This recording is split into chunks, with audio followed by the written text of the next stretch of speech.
राधे राधे आप सभी को। स्वागत है आप सभी का हमारे YouTube चैनल पर। जैसा कि आप सभी जानते हैं कि हम इस चैनल पर श्रीमद् भागवत महापुराण की कथा आप सभी को सुना रहे हैं, किंतु ये सप्ताह परायण नहीं है। हम आपको श्रीमद् भागवत महापुराण की हर छोटी से छोटी कथा भी इन वीडियोज़ में सुनाएंगे। तो यदि अभी तक आपने हमारी पहले के वीडियोज़ नहीं देखे हैं, पहले की कथाएँ नहीं सुनी हैं, तो हमारे चैनल पर जाकर वीडियो देखें और कथाओं का आनंद उठाइए। चलिए कथा शुरू करते हैं। सच्चिदानंद रूपाय विश्वोत्पत्त्यादि हेतवे तापत्रय विनाशाय श्री कृष्णाय वयं नमः। श्रीमद् भागवत महापुराण। श्रीमद् भागवत महापुराण महात्म, चौथा अध्याय, ब्राह्मण आत्मदेव का इतिहास। सूत जी ने शौनक आदि ऋषियों से कहा, जब सब वैष्णव और ऋषियों का भागवत सप्ताह सुनकर चित्त एकाग्र हो गया, तो सांवली सूरत और मोहिनी मूर्ति वाले श्री वृंदावन भक्त वत्सल श्री भगवान, जो पहले श्रोताओं के हृदय में विराज रहे थे, उनके समक्ष प्रकट हो गए। उन्होंने पीताम्बर ओढ़ रखा था, कटी में करधनी, माथे पर मुकुट और कानों में कुंडल सुशोभित थे। माथे पर केसर और चंदन का तिलक लगा था। इस प्रकार की वेशभूषा से सज्जित भगवान के सभी ने साक्षात दर्शन किए। सभी ने अपना जन्म सफल माना। भगवान को देखते ही सब श्रोता, ऋषि, मुनि एवं वैष्णव उठकर खड़े हो गए और जयकारे करते हुए उन पर पुष्प वर्षा करके धूप दीप आदि से उनकी पूजा कर उन्हें दंडवत प्रणाम कर रहे थे। ये सब दृश्य देखकर नारद जी ने आनंदित होकर श्री सनत कुमार जी से कहा, सनत कुमार जी, आपने जो ये सप्ताह यज्ञ किया, इसमें जिसने भी ये कथा सुनी, वे सब पवित्र होकर मुक्त हो गए। अब कृपा करके ये बताइए कि इस अमृत रूपी कथा को सुनकर कौन कौन लोग संसार समुद्र को पार करके मुक्ति प्राप्त करेंगे। सनत कुमार जी ने उत्तर में कहा, कलयुग के जो मनुष्य अत्यंत पापी, दुष्ट, लालची, झूठ बोलने वाले, चुगलखोर और काम वासना में लिप्त हो क्रोध से जलते रहते हैं, वे भी इस सप्ताह यज्ञ को सुनने से पवित्र होकर मुक्ति प्राप्त कर सकेंगे। वे लोग जो कलयुग में अपने माता पिता की सेवा नहीं करते, धर्म कर्म नहीं करते, लोभ में डूबे रहते हैं, चोरी और ठगी में लगे रहते हैं, वे भी इस कथा को सुनकर भवसागर से पार हो जाएंगे। अब हम एक पुरानी कथा तुम्हें सुनाते हैं, ध्यानपूर्वक सुनो। दक्षिण दिशा में तुंगभद्रा नदी के किनारे एक नगर में एक विद्वान ब्राह्मण था। उसका नाम था आत्मदेव। वह विद्वान तो था ही, तेजस्वी और धर्मात्मा भी था। उसकी पत्नी का नाम था धुंधली। धुंधली का स्वभाव बड़ा कर्कश था। वह सदा संसारी माया में धसी रहती थी और पति को अनेक प्रकार के दुख देती थी। बेचारा आत्मदेव इन सब को परमेश्वर की इच्छा मानकर किसी तरह उसके साथ समय बिता रहा था। समय बीतते बीतते वह बूढ़ा हो गया और उसके कोई पुत्र पैदा नहीं हुआ।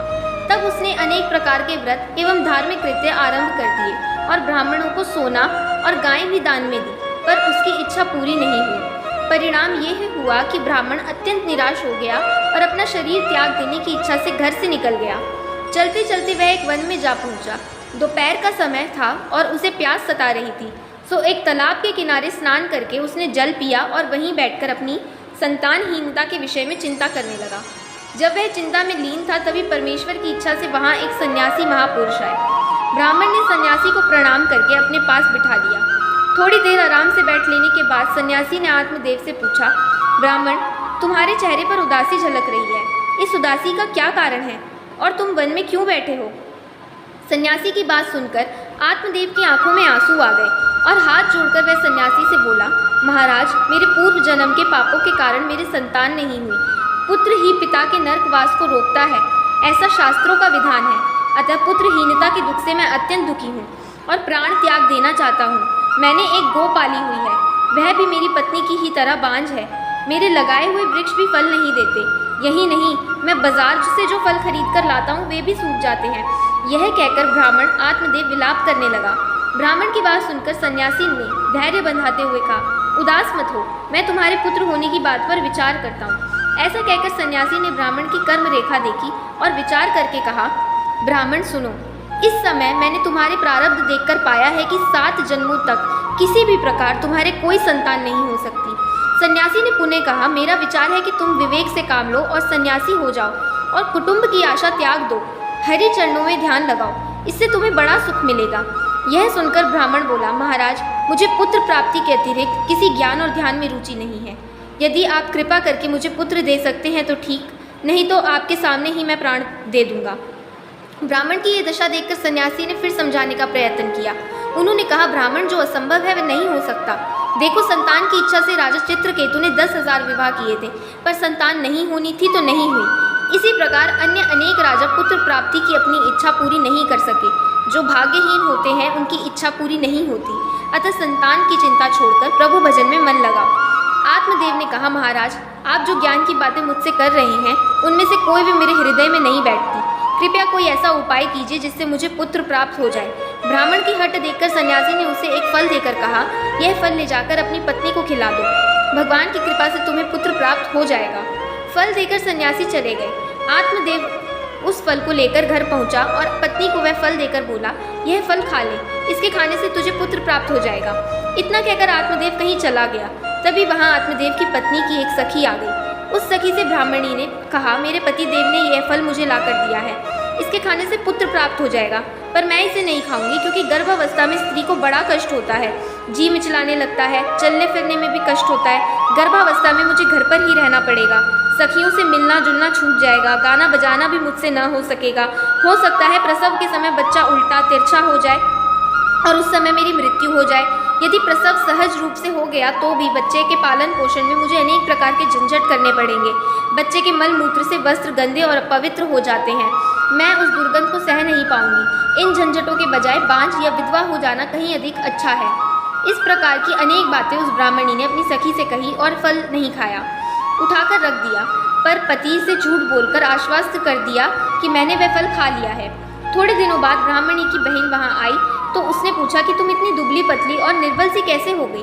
तब ब्राह्मणी ने उसे बताया कि मेरे पति ने मुझे एक फल लाकर दिया था ताकि मेरे पुत्र पैदा हो जाए, पर गर्भ रह जाने के डर से मैंने उसे नहीं खाया और पति से झूठ बोल दिया कि वह फल मैंने खा लिया है। अब मुझे भय लग रहा है कि जब मुझे गर्भ है ही नहीं तो पुत्र तो पैदा होगा ही नहीं, फिर अपने पति को क्या उत्तर दूंगी। इस चिंता में मैं घुली जा रही हूँ। उसकी बहन ने कहा, तू चिंता मत कर, मुझे 1 महीने का गर्भ है। तू अपने पति को कह दे कि मुझे गर्भ ठहर गया है, जब मेरे लड़का होगा तब वह तुझे दे दूंगी और प्रकट में वह तेरा ही बालक होगा। उसे दूध मैं पिलाती रहूंगी। एक काम और कर, अपने पति का लाया हुआ फल अपनी गाय को खिला दे।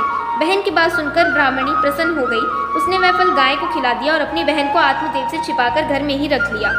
10वें महीने में उसके जब पुत्र हुआ तो ब्राह्मणी ने अपने पति को पुत्र पैदा होने की सूचना दे दी।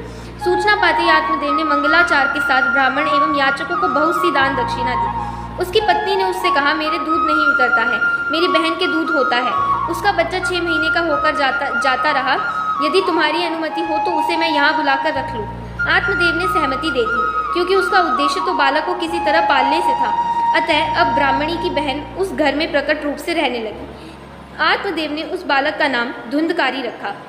जब धुंधकारी 2 महीने का हुआ तो सन्यासी द्वारा दिए गए फल के प्रभाव से गाय के भी मनुष्याकृति का एक बालक उत्पन्न हुआ। उस बालक के अन्य भाग तो मनुष्य जैसे थे, पर कान गौ के समान थे। ब्राह्मण ने प्रसन्न होकर उसका नाम गौकर्ण रख दिया। दोनों बच्चों का पालन पोषण अच्छी तरह होने लगा।